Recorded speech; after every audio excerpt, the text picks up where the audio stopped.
Being an educator is one heck of a lonely journey, but every step holds a story, an experience that shapes how we teach, learn, and grow. Welcome to the Educator Experience. I'm your host, Sally Carter, and together we'll explore the moments that define us as educators. Through authentic conversations and shared experiences, we're building a community that connects, reflects, and inspires, all while breaking down barriers in education, one story at a time. You are not alone. Let's grow together.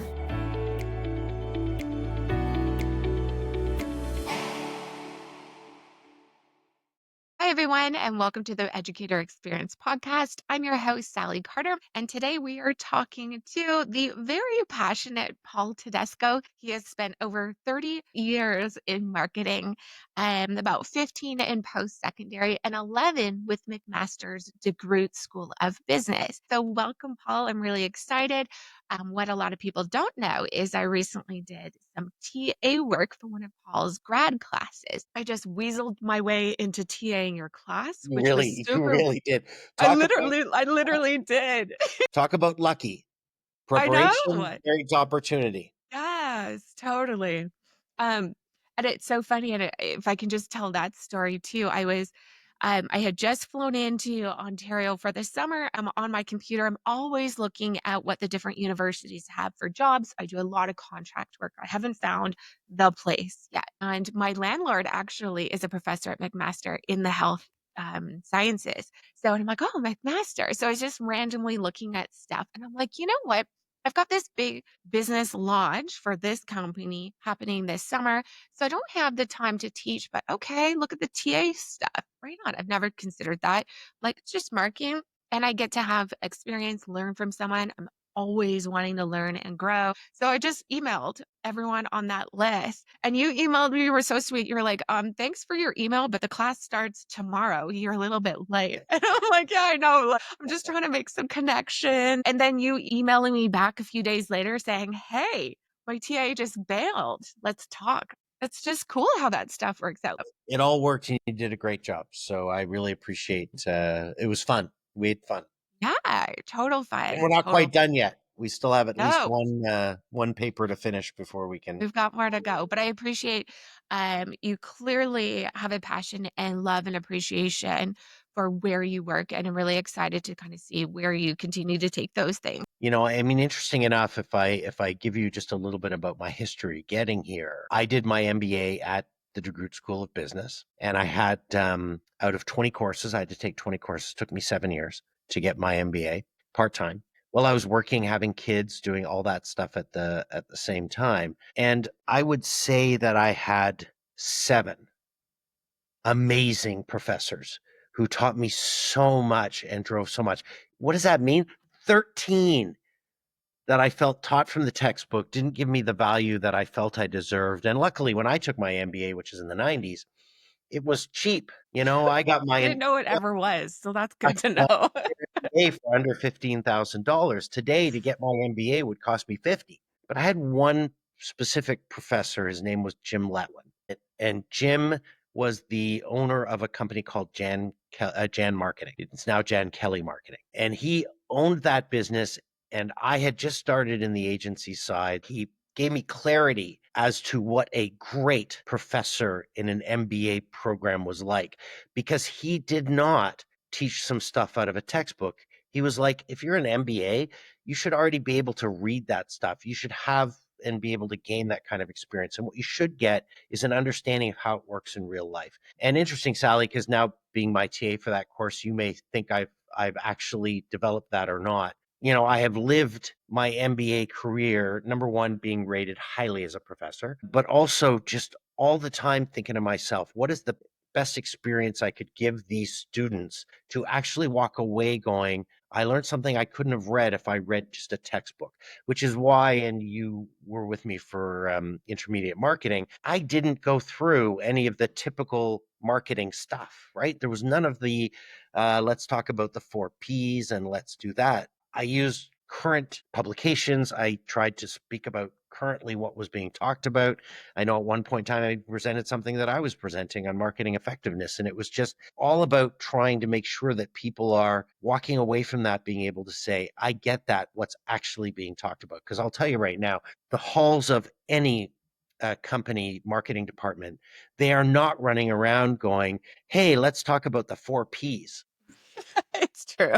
Yes. Like none of them are doing that. That's just not done, right? So it's impossible to kind of go that route. So having Jim who could talk about real world experience, and by the way, I had some of the 13 bad professors were industry professors as well, because all they did was tell stories, right? They didn't leave And you with not it. tie in with the concepts and stuff. Is that how you They didn't mean? leave you with frameworks. They didn't leave you with, again, you think about whether it's briefs or plans or structure on how to create a value proposition or whatever it is, trying to leave some framework someone could go back is very important.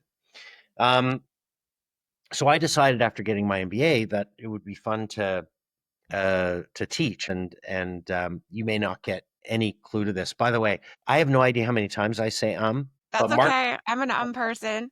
but Mark Carney has made ums acceptable and cool again, because Mark Carney says more times than anybody I've ever seen. So he has made it It's cool okay. Good to know. Okay. Yeah, I did not know this. to not be so polished. If you watch anything where Mark Carney is speaking, he is full of ums. I had taken some public speaking courses. I have to tell you, I was a mess in the area of speaking. I was the kind of guy who would clamp onto the I podium. can't picture this. I can't picture this at all. I'd clamp onto the podium and I couldn't see anybody and it was all a blur and I couldn't do anything. So I started taking courses at Second City. Is that Second City? Is that not an improv center, like a Yeah. comedy? So Are I you started serious? I've always wanted to. Okay, tell me more. well, I started taking improv courses because that would make me a better speaker. And then my company that I worked for at one point in time, an agency called the Ryan Partnership, they sent me on this 5-day public speaking course. The first day, the instructor took his shoes off and threw them at me while I was speaking Because you were that bad? because I was that bad. No, that's horrible. Now he had a whole methodology where he would Yeah. actually he needed to his comment at the end was, "You're all professionals. I needed to tear you down so that I build you back up. I needed you to realize you weren't that good because so many people come in here going, I don't know why the company is making me come here for 4 days." It's funny that you say like doing improv because I've always wanted to try that in order to become a better speaker. It was because I had a fear. It is like the number one fear of the human race, right? It's more people are afraid of public speaking than dying. And I was afraid. And the reason I chose improv was because it wasn't my articulation that I was trying to get past. It was a benefit of teaching has been my ability to explain concepts and articulate things, and it's made me a better speaker. But I was afraid. I was afraid to get up in front of people, and to me, the only way to deal with that was to deal with it head on. And improv was because you're up there, no, and you just gotta go right, and it's crazy. Teaching has had all these other benefits. Like, yes, I became a better public speaker, but mainly because it changed my approach, which made me more of a professor and teacher than a salesperson. And I think that has really paid benefits to me. It's also kept me on my toes. I mean, you've been in my class and people are questioning you and challenging you. And, half the time I'm dancing as I try to figure out how to answer some of those questions. But doing that, basically every month, because that's what I do. Every month I have an engagement like that has kept me current and on my feet and made me do research and caused me to be, a little bit more adaptable. It's just so much fun.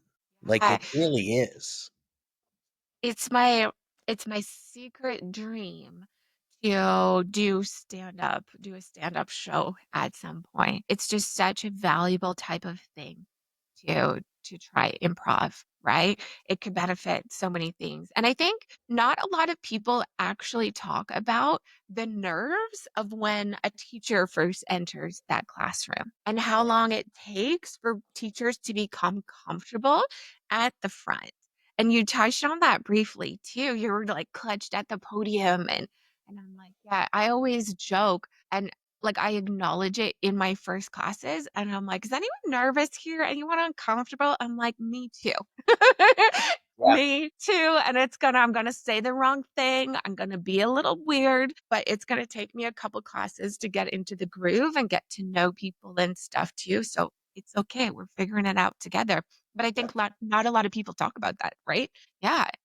It's uncomfortable. It's I have insisted my kids embrace and learn how to speak to a group of people. I have said before to the people who organize the MBA at DeGroote, your very first month should be spent on nothing else but presentation skills, and your second month should be nothing else but writing skills. And that's all you should be doing over and over and over again. Writing and speaking go hand in hand. And I think these two things, if you were to work on them for 2 months for everybody, and it was your first courses, that you just raise a bunch of people who would be better at it. Anyways, so one of the reasons that I wanted to teach was I wanted to get that kind of confidence and authority that comes with being an academic. And most people will tell you now when they hear me speak in public at an industry function that I come across like a professor speaking and lecturing. And most people think it's a good thing. So that was part of my motivation because, and you'll know that part-time faculty do not make any money, right? I'm just looking at all my dollar bills behind me. Nope, there are none. I do not sleep in money at night from teaching. When I left the world of full-time executive thing a year ago now, right now, when I left that, someone said to me, "Well, won't you just teach?" And I'm like, "Well, to equate and get to the salary that I was making, I would have to teach about 40 courses a year. You don't do it for the money." Which is why I started to think about this topic and say, so how do universities and academic environments treat people that they engage who are industry veterans, right? I mean, I ran agencies for 20 years. I worked with the best Fortune 500 clients in the world and did and won awards and did all these things. Why would I engage with them and how do they treat me? As a sessional, I can totally relate, right? It's a And, totally different vibe and we're treated differently, right? well, and full-time academics despise you because first of all, you're taking their jobs, right? I teach a full-time uh, uh, tenured professor course load and make just over $20,000 a year doing it. So I work the same amount as a tenured professor who makes a couple $100,000 a year, but yet I go. And I know there's research, and I don't want to be negative because I think some of the incredible research that's coming out of universities is fantastic. But research in a marketing environment is different than research in a molecular biology or pharmaceutical or something like that. It's a different kind of research. And I'm not trying to, I think there's some amazing stuff happening in the business world, especially now with AI. So I think there's a bunch of really good stuff. So I decided maybe 3 or 4 years out, 5 years out from my degree that I'd like to do a little teaching. So I applied every year for 3 years, every semester. I sent a letter and a note. There was no postings for me to apply to, very seldom. I sent a letter and a follow up. And to be honest, no one would give me the time of day. Right? Everyone wants to teach, and I mean, the gratitude I have for giving the opportunity. But my story is kind of funny because I knew a gentleman named Alan Middleton, and Alan Middleton was at Schulich, and he was kind of the spokesperson. So he'd be a guy who's on the radio all the time, answering Okay. all the questions. I'd met him a couple of times, and he was no help to me at all. He was in the end. But his comment to me was, if you want to do this, write a book. And that's your way to get in. You write a book, and then people will ask you to do executive ed courses, and then they'll ask you to do courses, which, as you know, because you've known me now for a few months, I have desperately been failing at for 3 or 4 years. Anyways, so one day I made this phone call and I got the chair of the marketing department at Schulich, Eileen Fisher, who was a wonderful professor and a great lady. And she said to me, "Hey, Paul, how you doing?" Because now it's 3 years every semester. I'm calling her and leaving a message. Sometimes she picks up the phone and I go, "Listen, Eileen, can you just spare me 15 minutes one day and I'll come up and you can explain what the job is." So I went up And, it's because I'm an extremely lucky person, and luck is preparation married to opportunity. So I'm in Eileen's office. I'm giving her my background. She goes, actually, it'd be really interesting for Alan Middleton's course, which is Marcom, Marketing Communications, in the MBA program. You'd be good for that because you've done TV and you've done data and you've done pretty much everything that you can do in the marketing thing. It might make sense. So she said to me, what we'll do is we'll get you to guest lecture in Alan's class in the fall. And Alan will come back and say, how good was Paul? And then we'll put you on the list. This is, I want to say June or July, August, second week of August. I get a contract in the mail from the Schulich School of Business as the professor That's how for long ago this was? In the mail. in the mail, in the In mail, the mail, you just said. Yeah. mail. It was in the mail. No kidding. Oh my god, No not to date you or anything. No one called me. No one said, hey, Paul, this is Oh, coming. that's I random. get this contract in the mail. So I call Eileen and she goes, oh, shoot. She said, I didn't realize they'd sent it. I was going to call you. Whoops. Said, Alan wants to take a semester off. So we're just going to let you teach it. I called Alan, got his outline. I had 3 weeks to get ready to teach the course.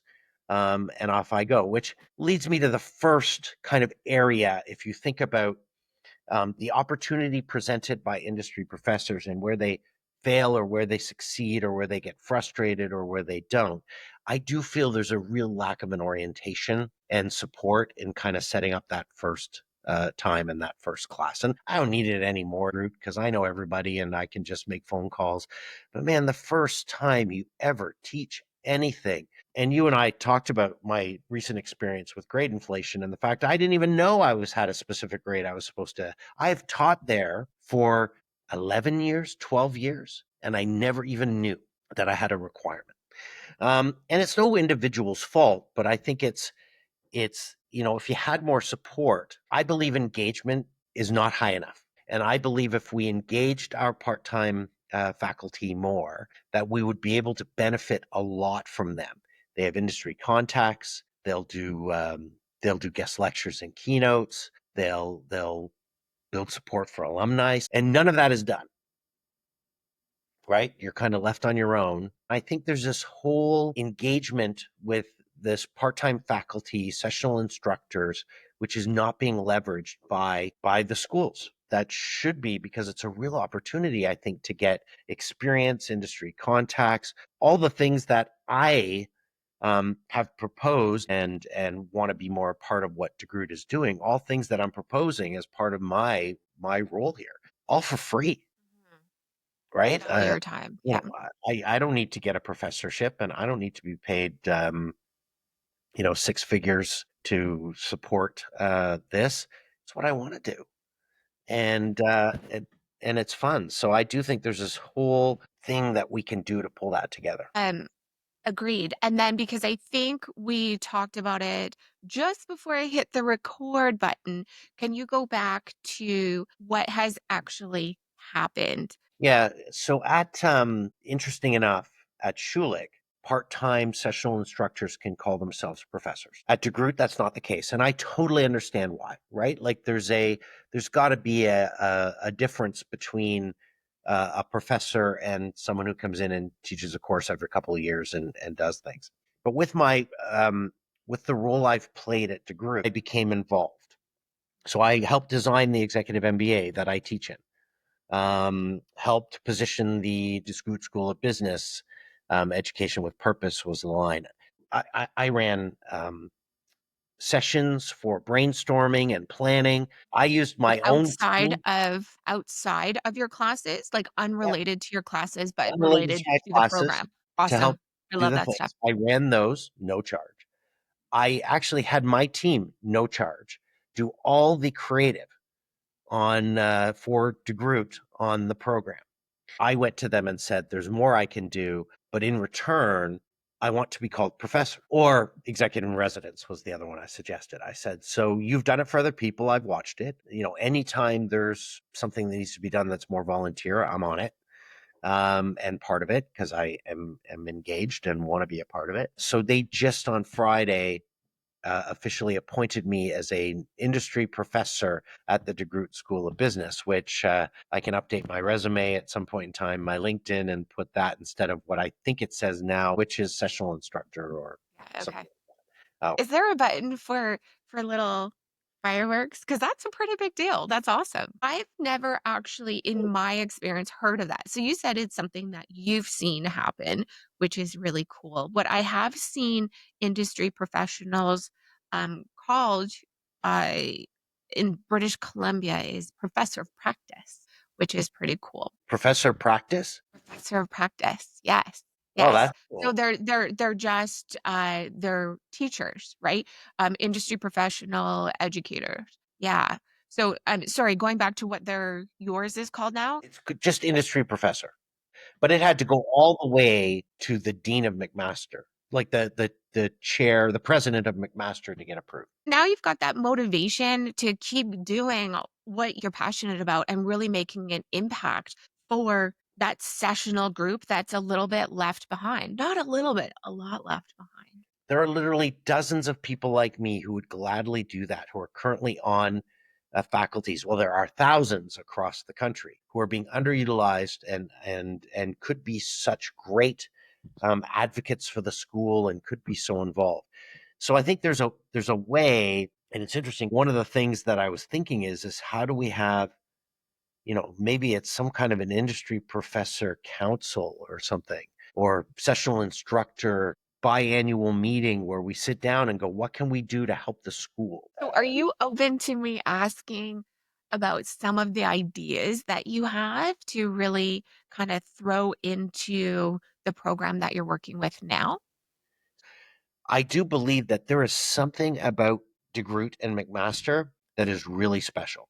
There's a relationship between faculty and students that doesn't exist in other places. So I think there's three things that I said I would do to help the DeGroote School of Business. The main one, and it all kind of factors and comes under this idea of industry connection, right? So building engagement and connection with the Canadian marketing world.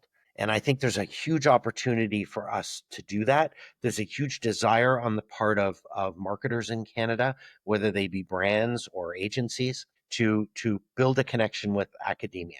So I think it kind of flows under that. When I look at that, I say there's two offshoots. One is if we build a connection to our alumni and our current students that's based on true practitioners and leaders in the industry. So whether we bring CMOs into the school to do projects, whether we, like I'm talking right now about a seminar series where once a month it would be an interview with a prominent Canadian marketer, live and streamed, available to current students. And I want to take it one step further and engage alumni, because I think if we engage alumni, that brings the whole thing together. The other side of it is, how do we up our game? Right? Like, how do we, as the DeGroote School of Business, who right now leads globally potentially in their business and healthcare related combined education, right? If you want to get an MBA in health sciences, the place to go is DeGroote. Why? Because they have the number one medical school, probably in Canada, period. But they are world renowned for their medical research and their medical information. So if you combine that with the MBA, there's this whole health sciences track which they are famous for and really strong in. How do you raise that presence and bring people forward in a way that brings them together? So I think the engagement connection to the private sector spins off to support executive education, MBA enrollment, donations, quality of education.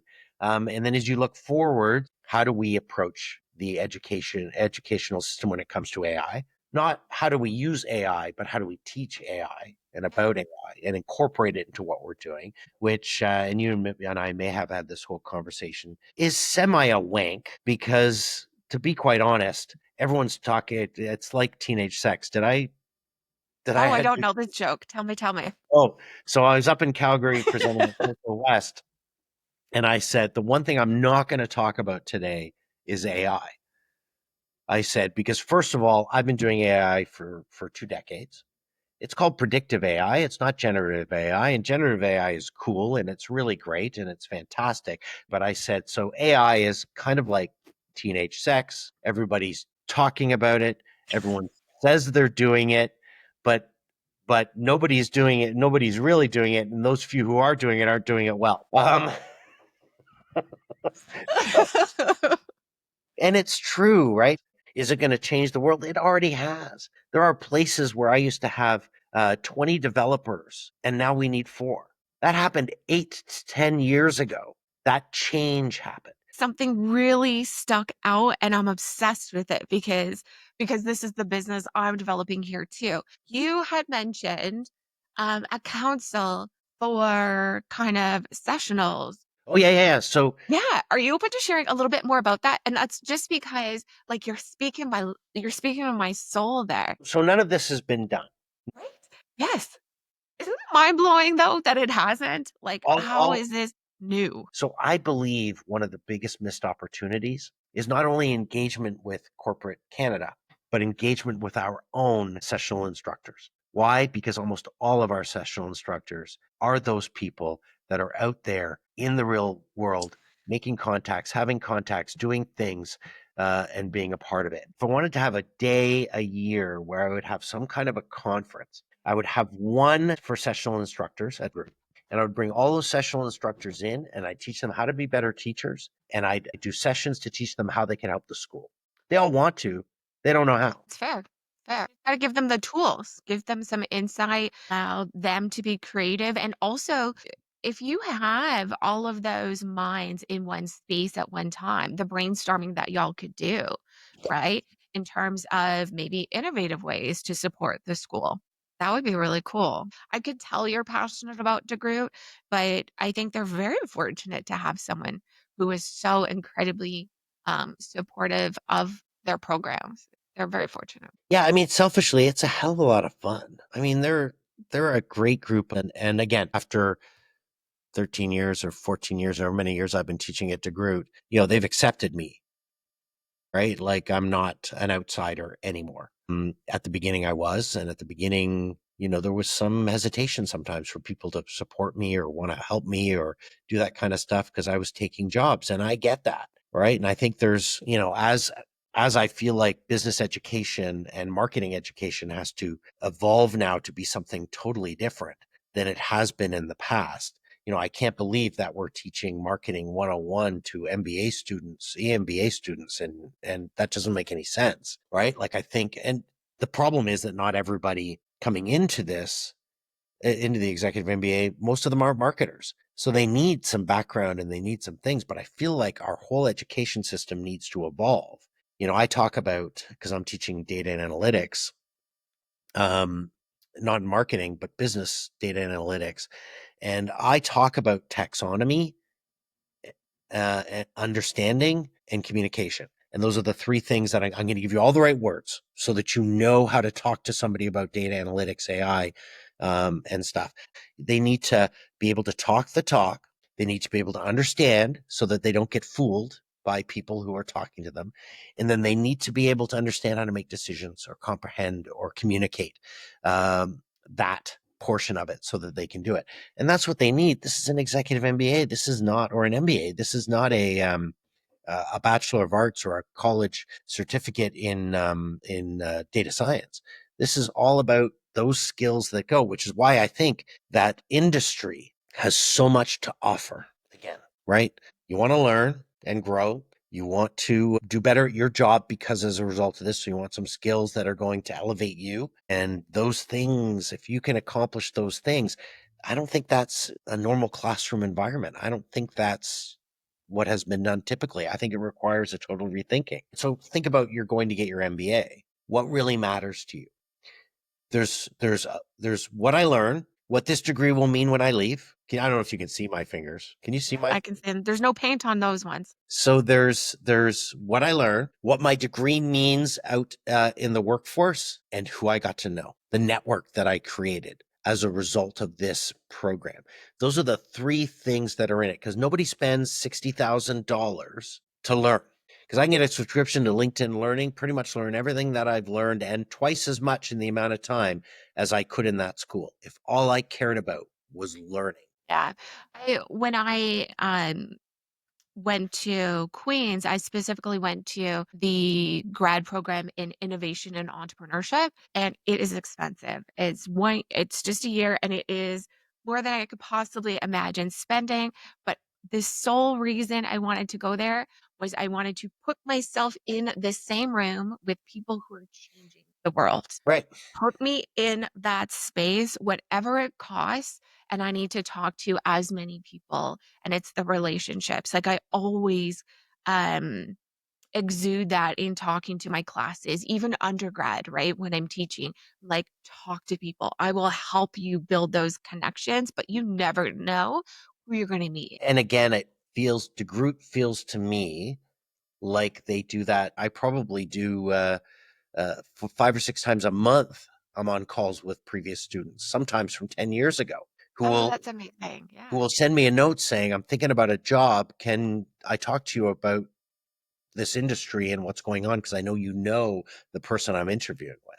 And I will sit and talk to them all the time. And most of the time, go to the person they're interviewing with and say, hey, I hear you're going to meet Sally. And she's She's fantastic. alright. But I've never heard of a professor not answering the email or not making that phone call from DeGroote. I have heard it from other schools. I've never heard it from DeGroote. There's something about DeGroote that's special. If I think about, me in my current iteration of my career for the next 5 to 10 years, part of what I've decided I want to do is generally raise the profile of marketing in Canada. And I'm doing part of that with my role with the Institute of Canadian Agencies, where I'm speaking at conferences and doing things about how do we showcase Canadian marketing, how do we improve Canadian marketing. The other half of that to me is how do I do that with DeGroote, where through education, we can raise that. So, That's so cool. You have a lot of cool stuff going on right now. So what's next for you outside of teaching? What's going on in your world? well, let's You see. mentioned writing a book. I'm painting. You had Uh, your windows washed recently. I learned that in your class. Yeah. yeah, I had my windows washed. Yeah, I think the joy of heading into my next career after 30 years of being an agency marketing person, um, uh, is that I get to choose a little bit more. So I think there's a consulting, maybe even an agency in my future that could potentially happen. I've got this program with the ICA, which is fantastic, where I'm analyzing data from the Effie Awards and then presenting back correlations between activities and commonalities in these programs and business success. So I think that's a huge. I'm currently looking at joining kind of a startup incubator where I would help startups um, kind of get going and do their marketing. And I've done two on my own just because of people I knew who were doing startups. And I really quite enjoyed it. And McMaster they've got something called the Forge and the Innovation Factory, and talking and thinking about getting involved in them because I think the idea of helping people do startups would be fantastic. That's Um, totally up my alley. Cool. and I think that'll carry me through for a few years until my kids start having kids, and then I can, spend more time being maybe a grandparent. Besides, of Grandpa course, sailing. Paul. That Grandpa Paul. Grandpa That's so Paul. cute. Besides sailing and doing the other things that I love to do, but All the hobbies, all the things. Well, that's super exciting. Thank you so much for sharing a piece of your life. Appreciate it. That was so much fun. Thank you for joining us on today's episode of the Educator Experience. We hope you're walking away feeling connected, inspired, and just a little bit more supported on your journey. Ready to go a little bit deeper? Join the Educator Experiences community and check out our courses and workshops specifically designed to support new educators as they navigate the ups, downs, and everything in between. You'll find it all at educatorexperiences.com. If today's conversation resonated with you, share it with a fellow educator and don't forget to subscribe so you never miss an episode. Together, we're building a vibrant community rooted in support and connection. See y'all next Monday.